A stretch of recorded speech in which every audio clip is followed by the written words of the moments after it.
All in Sports Network. We love sports. It is Wednesday, May 21st, right here on your daily fix for all things Texas Longhorns. I'm Tanner Carlson. That is Jake Jimerson. This is All in Horns, presented to you by Rogue Sports Network. Today's episode, we're kind of in this little mid-zone of getting into postseason softball and baseball. SEC championship or SEC tournament has begun. We'll go underway for the start of this week, but Texas does not play until tomorrow. And so we will talk a little bit more baseball in their matchup going against whoever they will be matching up against on Thursday. And then we'll also be mostly talking about softball and them getting ready for super regionals. And we have a couple of other super regional news that we are going to get to as well in tomorrow's episode. Wink, wink, nudge, nudge. But today's episode, since we're kind of in this like filler, this is a filler episode for those who watch any type of anime or long, series of shows, is that sometimes you get caught up in a filler episode. Well, that's what today's episode is pretty much going to be. We're just going to fill some time, but we're going to be talking about some of the absurdities in the offseason college football discussion and the list that get thrown out there. Jake, how much do you like these? How much do you like lists in general? Are you a list fan? Are you a list of rankings and list of position groups, players, coaches, and the NFL and college ranks of any sport? I used to get more wrapped up in them than I do now. You did used to. You used to. I remember back in the day, you would be like, Tanner, oh my God, look at that. Yeah. I'm over it now. I've gotten to the point where I'm over it because the play on the field ends up dictating it. I used to get wrapped up in defending the players that I root for. I'll still privately be like, wow, this is stupid if someone had shows an it issue to me. with Kelvin Banks in the draft. Mel Kiper. That's not a list. That's an evaluation. That's true. No, you're right. 100%. That to me, and you could say, well, they're all about, well, no, not when you're doing preseason lists. That's not necessary. I mean, you may be taking in last year's play into it, but to me, that doesn't matter when you're previewing it for an upcoming season at the same level of play versus getting drafted into the NFL draft, which, by the way, Kelvin Banks still did end up going more where we thought he would. Well, compared to what some of the mock drafts were trying to say. We thought, and what we evaluated him as a top 3 pick. So he still fell. I think the Saints got a steal when you consider. Yes, but when you compare the mock drafts that were enraging me, yes. But that was a very specific player. I think you would agree overall. I've gotten better over the last few years without a doubt, not freaking out about the quarterback list, the preseason, the mid-season power rankings. That type of stuff, you just start to realize that it doesn't really matter. That's bait. Yeah. That's bait. Yeah. Like especially on Twitter, I've gotten a lot better about not engaging in that discourse. The only discourse I still get into is with OU and A&M fans. And I've even gotten better about that. And honestly, that can just be some fun on an afternoon where things are a little slow. I don't have any better time, or we just beat you. I got to go through my bookmarks. I'm a grudge holder without a doubt. I never want to not be a grudge holder. I love that about me. I love that I have bookmarks back. I had bookmarks from 5 years that I was going back to the night that Texas beat A&M in football. Yeah. I love that. And guess what? If you're on your browser, on Twitter, by the way, X, the everything app, everything happens on X. You're on it on your browser. You can search your bookmarks. You can search by keywords. Can't do that on the phone, but on the browser, that makes it easy. It's very low effort. I just got a little glass of whiskey that night and just searched Aggie, Longhorn, football. It's just finding them. And it's just great. I never want to change that part. I'm sure there's some I missed that I'll catch on next year when Texas kicks A&M's ass. And you'll find new benchmark or bookmarks for this upcoming year. And only about 5% of them respond. But the 5% that respond typically actually take their medicine, and I grow a respect for that person. And then I go, I'm not going to bookmark them next time. Yep. But when you don't respond and then you keep blabbing in the off season, I will find you. I have a very particular set of skills.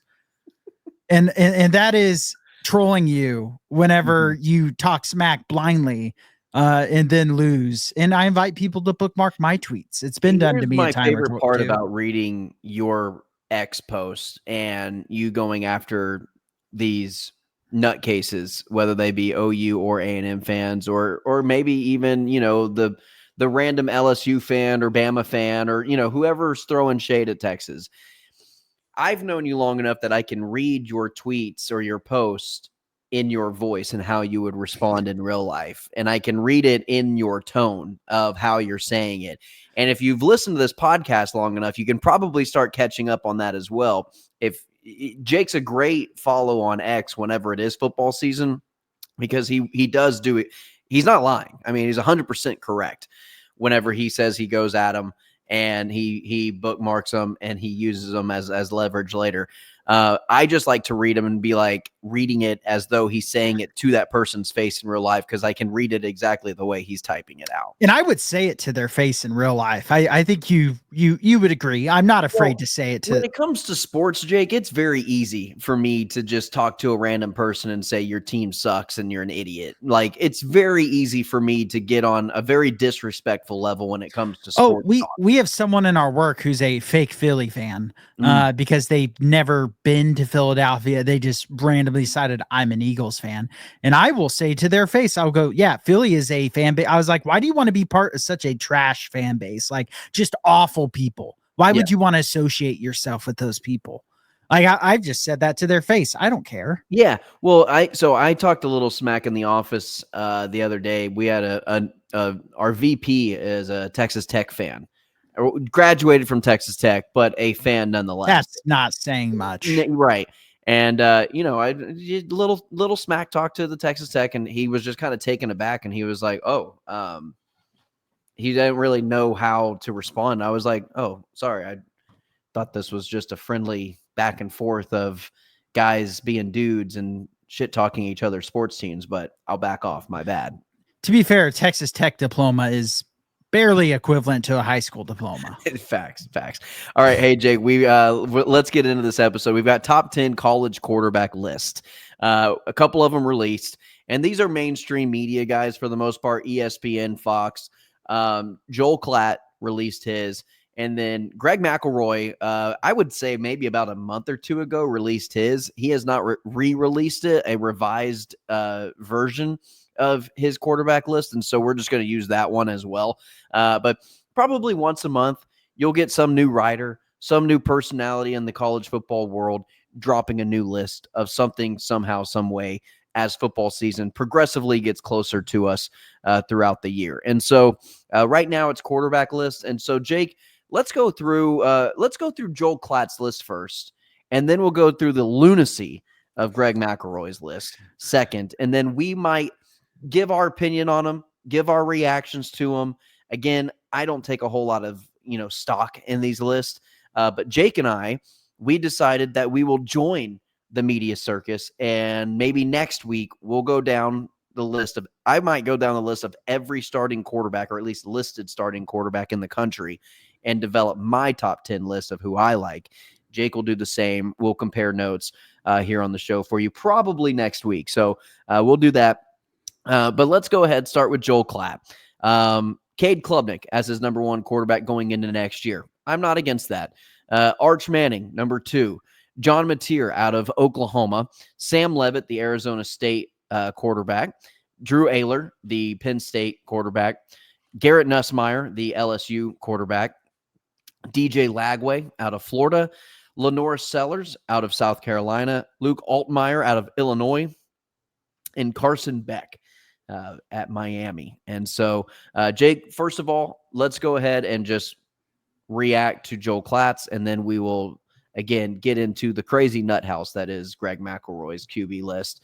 Again, Alabama, I wouldn't think has a very high graduation standard there at that university. But Joel Klatt, his list, I'm not entirely, up in arms about. I will say, I do think the John Mateer and Sam Levit hype is getting a little outrageous. It's getting a little overboard, in my opinion. The Mateer Love does make more sense than the Levit is as far as just, I mean, he did lead the country in passing yards last year. Now, not against the toughest schedule, and he struggled against their tougher competition, but there's at least some more merit to that to me than Levit. If Gardner Minshew yes, transferred to, say, in Oklahoma, do you think that it would have been kind of like a similar kind of, do you think he's on that level of like a Gardner Minshew out of Washington State? It's just hard to say because Washington State just played such a different schedule, not to their fault, to just getting left behind in the conference. But I think it would be a similar hype level. And I do think Mateer's a good quarterback. I think it's a big upgrade for OU at the quarterback position. I also don't know how much that'll matter if their offensive line is really bad. I do think OU will be a much better team than they were last year. Now, again, that's not saying much, but I don't know if I would have Mateer, number. I don't know where he will be in my top 10. I don't know where he will be in that top 10.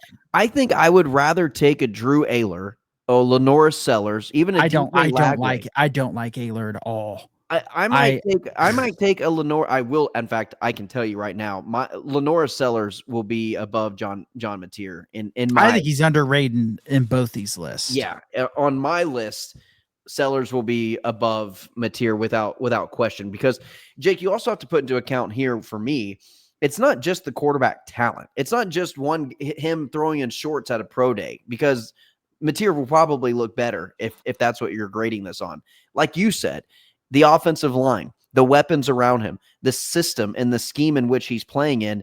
Oklahoma is much lower on that tier than a DJ Lagway or Lenora Sellers, in my own personal opinion. Now, Mateer is playing under the same offensive coordinator, obviously, that he did at Washington State. So I think people are accounting for that carryover, but you still got to see it at the level of the SEC and at the level at OU versus it happening at Washington State. Oh, that's all I'm saying. The competition level is going to be a little bit different.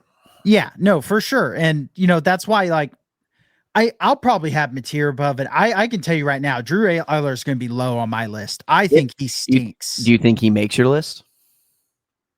Probably, because I'll still have some respect. Well, but you might realize that you're looking at a conference and saying, well, he could end up not being in my list. Yeah. I won't say that. I won't say he's guaranteed in my list. Like, I can sit there and tell you Mateer will be in my top 10. I'm not sure Ayler will.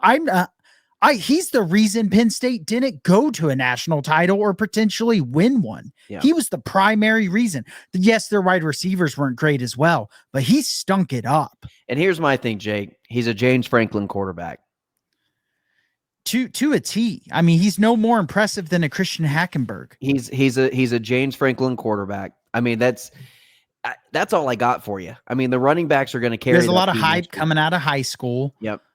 Is a pocket passer, and then doesn't look that good as a passer in college. Especially whenever you play. It never gets better. I feel like he never. Right. The development of these guys are they graduate college or they graduate high school, they're here, and then their entire college career, they stay the exact same. And then whenever they play Ohio State or Michigan, it goes down to here.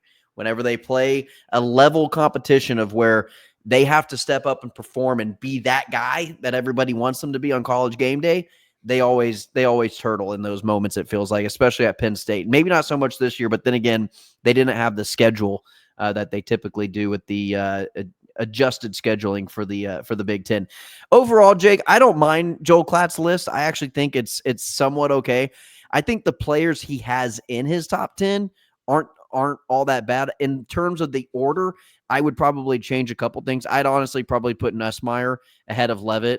I'd put Lagway and Sellers probably ahead of Mateer and Levit. I don't know. I'll have to actually look and really dive into these guys. And again, a lot of it depends on, what type of talent they have around them, the system and things like that as well. And so the offensive line, all those types of things. Here's Drew Aller's just incredible stats last year against in top 25 games, 135 yards against Illinois, 146 yards against Ohio State in a 20-13 home loss where they couldn't score from the 1 yard line Started every the single game. time. Started the game with the pick. 226 against Oregon, by far his best performance as far as yardage against a even decent team. And obviously Oregon was a good team. 127 against SMU, 171 against Boise State, 135 against Notre Dame in a game where they absolutely needed him to step up. He was 12 of 23 with a pick and 135 yards. So there you go. Yeah, I do not get the hype around him. Actually, he probably won't be in my top 10. I would venture to say. You're talking yourself out of it with every second. The more I remember just how much I thought he stunk last year, and I don't understand. He'll get drafted in the top 3 rounds, and I'd be like, what are we doing? Jake, then he'll be stuck in the NFL. He's going to be a top 10. He'll be like a Daniel Jones. He'll be like a top 10 guy, and you're just going to be screaming at the top of your lungs of just why. And then he'll suck in the NFL, and I'll be like, how do these guys get paid this much? Yeah. All right, Jake, let's go ahead. Let's jump down to Greg McElroy. This is one of the most bizarre lists. Again, Joel Klatt had Arch Manning as the number 2 quarterback going into next year. Number 1, same guy, Cade Klubnik. And I think Jake and I think we can both agree that that's a pretty reasonable. I have to have him at number 1, considering what he did to that Texas defense last year that no one else could do. Yeah. Without a run game as well. Right. John Mateer, number 2. Sam Levit, number 3. Drew Ayler, number 4. Garrett Nussmeier, number 5. Carson Beck at number 6. Lenora Sellers, number 7. Things get pretty crazy at this point. Sawyer Robertson from Baylor at number 8. DJ Lagway sitting behind the Baylor quarterback. Sawyer Robertson ahead of DJ Lagway.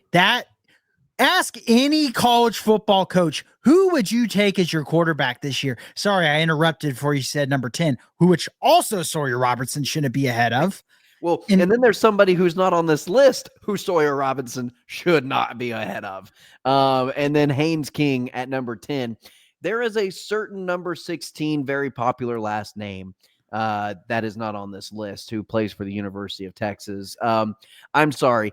There's not a quarterback in there or a coach in their right mind who's taken Sawyer Robertson over Haynes King, DJ Lagway, or Arch Manning. And there's probably a list of about 15 other quarterbacks out there that he also should not be ranked ahead of. Yeah, I mean, I could see people having issue with Arch being number 2 on a list already just because he is fairly unproven. Sure. So I could listen to someone's argument that he's too high on Joel Klatt's list and probably agree with it to a certain point. Having him not in the top 10 when you have a Sawyer Robertson in the top 10 is wild. It's not that Arch isn't in the top 10. No. It's the fact that Sawyer Robertson is in the top 10 and ranked ahead of guys like even Haynes King. Haynes King, I think I would replace Haynes King on Joel Klatt's list with the Illinois quarterback.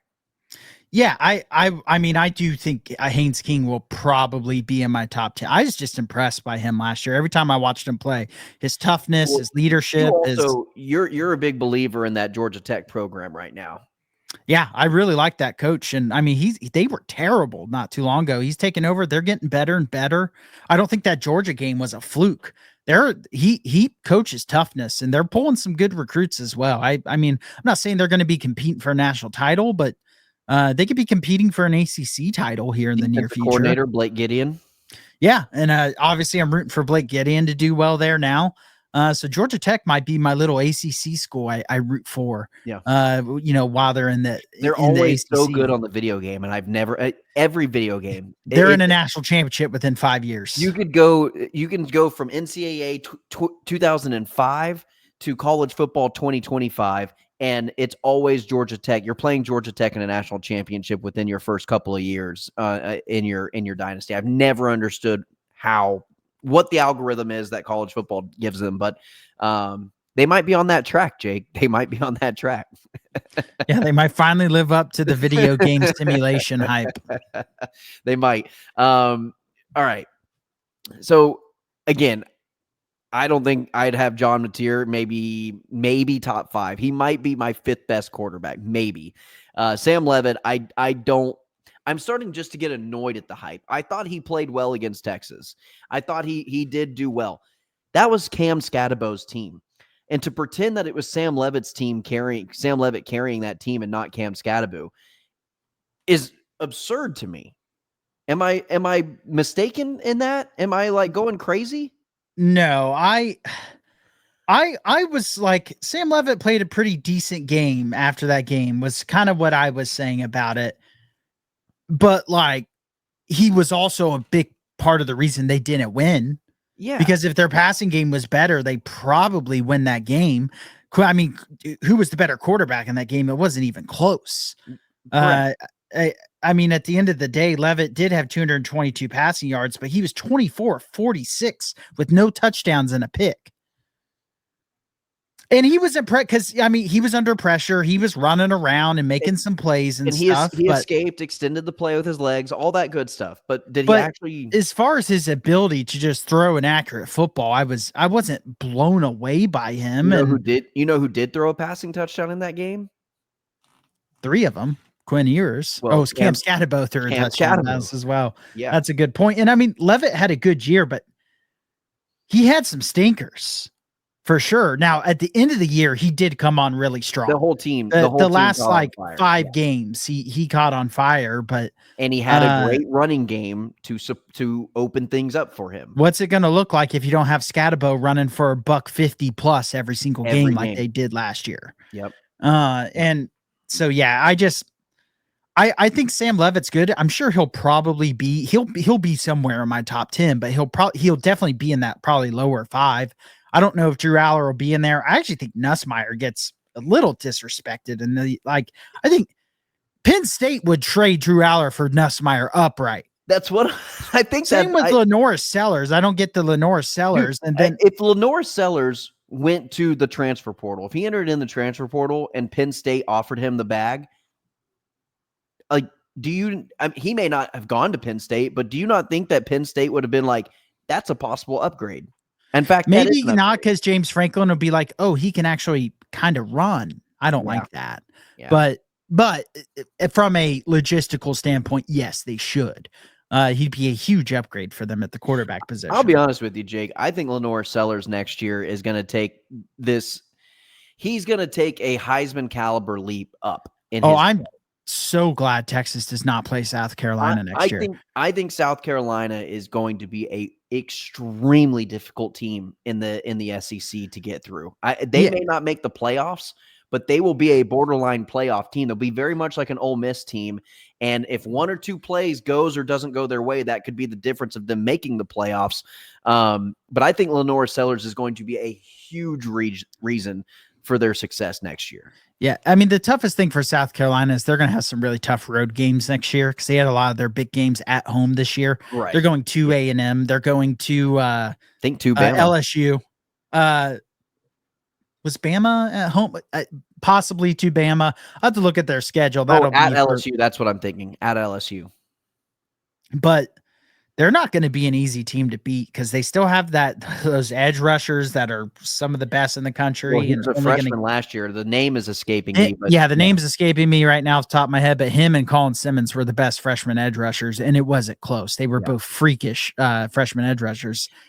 South Carolina is going to be a scary team. And I like the coach a lot. I think they've got a great thing going on there, and I'm really excited to see what their season ends up like. I just really hope everything stays healthy. I don't want to see a DJ Lagway go down. I know it happens every year, but I don't want to see these types of guys go down because they were really exciting football players to watch, and you only get so many Saturdays to watch these guys play.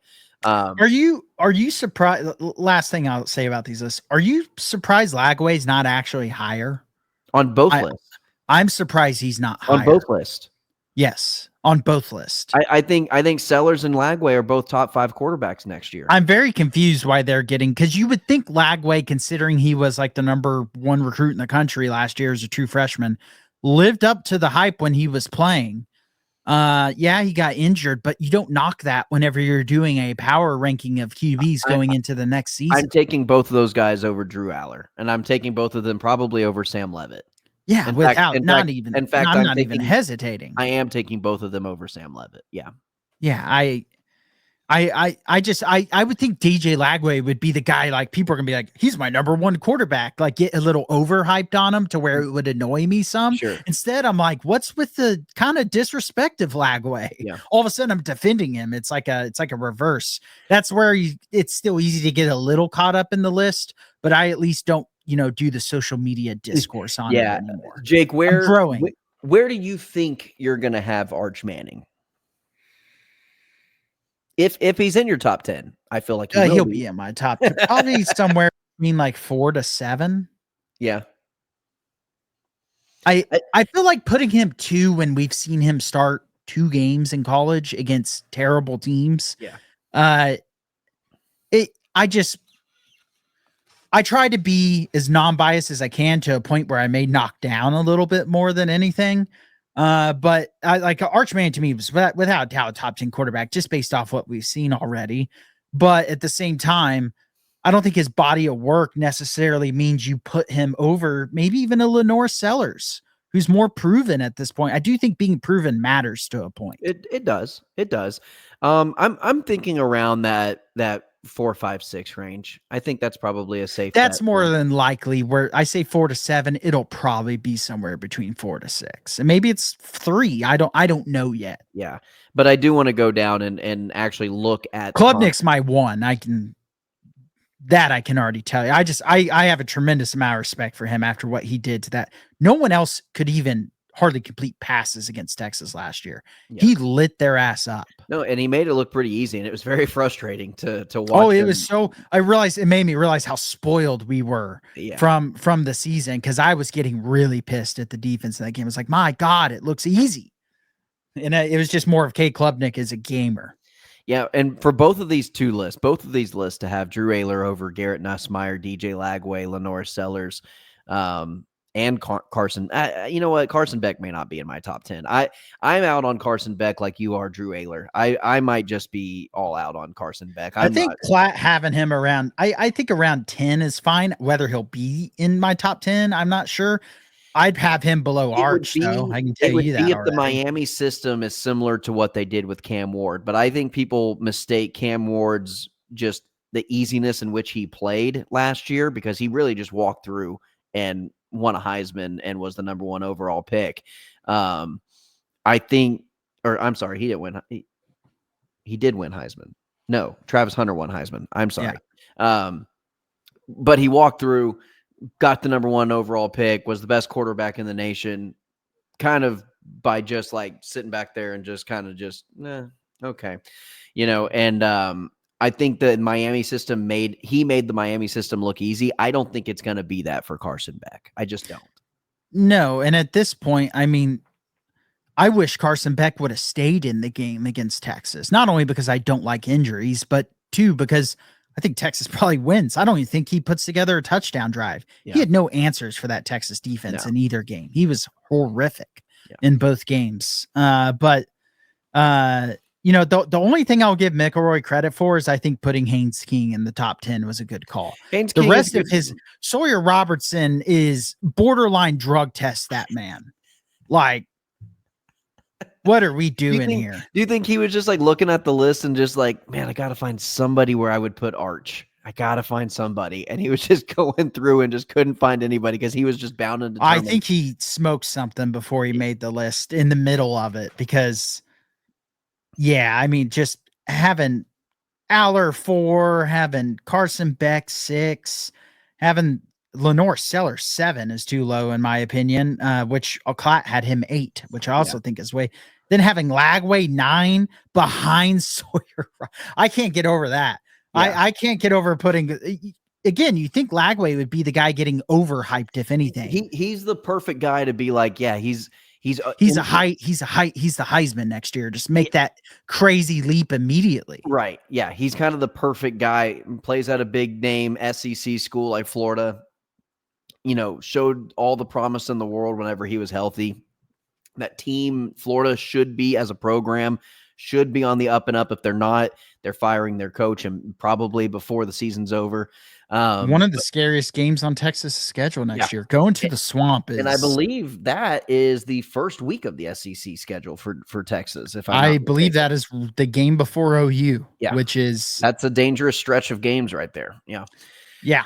Because I think Georgia's right in there somewhere around that time frame. So, all right, Jake. Well, let's go ahead and close this episode out again.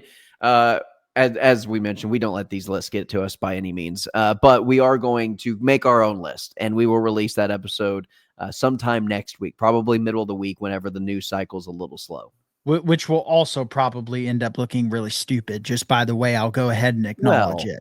Jake, you said I had Ohio State winning the national championship. You had Oregon as the best team in college football last year, which those two predictions were not off base by any means. Who else? We had Georgia up there. Nobody called Notre Dame. And if you did, then you're a liar. Or you do it every year. Or you do it. Yeah. Or you're just one of those Notre Dame homers that you're the Pope essentially. And you're just, Chicago sports fan.